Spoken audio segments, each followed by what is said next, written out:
okay. It's just that math stuff. Yeah, I think bands are just better off how they want to be.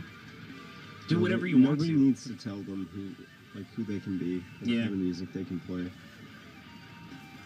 But let me see here what we got as far as show announcements. As I said at the beginning of the show, A Wanted Awakening tomorrow night at Gemstones. It's the first show with their new vocalist Caitlin Susie.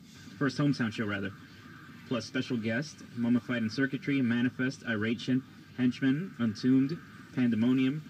Doors at 7:30 at 21 Plus show. Gemstones is located at 105 Market Street in Lowell, Mass. Let me see what else we got here. And tomorrow as well, I Wrestled the Bear Once, Oceano Within the Ruins at the Palladium, October 26th. Yep, tomorrow.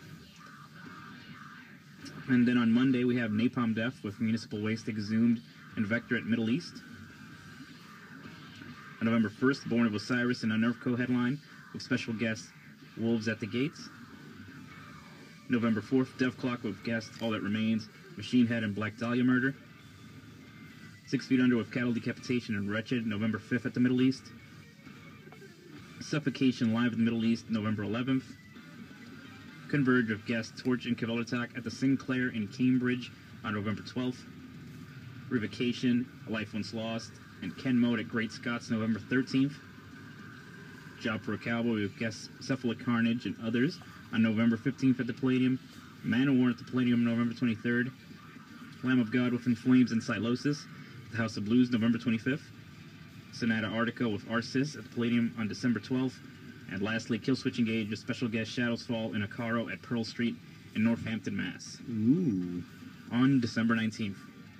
And as far as shows for next year, just to start up next season, I know Gojira is going on tour with a guest, Devin Townsend Project, and the other band escapes me right now. But they'll be going on tour early next year, January, February. I know they have a Palladium stop. I just have to look up the dates, but I'll have all that information for you next week. Cool. Yeah. So, what's it gonna be, Hans? Are you gonna come see Napalm Death, Exhumed, Municipal Waste? Yeah, sounds rad. I'll do it. All right. I'm down. Besides, I've been slow on metal shows. Like I try to go to a show at least once a month, and so far in October I've been to one show, but it wasn't a metal show. I'm not going to disclose the details. All right. We'll leave that alone. I'm not gonna try to find out what it is. I had a good time. It was just kind of like a favor to a friend, but yeah. I'm not disclosing the details. Yeah, I mean, sometimes you gotta go to shows that aren't metal. Yeah. This is an interesting post I just found on Facebook. Yeah. So I'm trying to understand why people think this is so amazing. I guess it's a good song, but it sounds like ass. The song they're referring to is Dark Throne, Transylvanian Hunger. He says, the whole Dark Throne mayhem and Burzum-esque style of black metal. I find it interesting, but I've never found anything I could even find even remotely appealing. Let's discuss.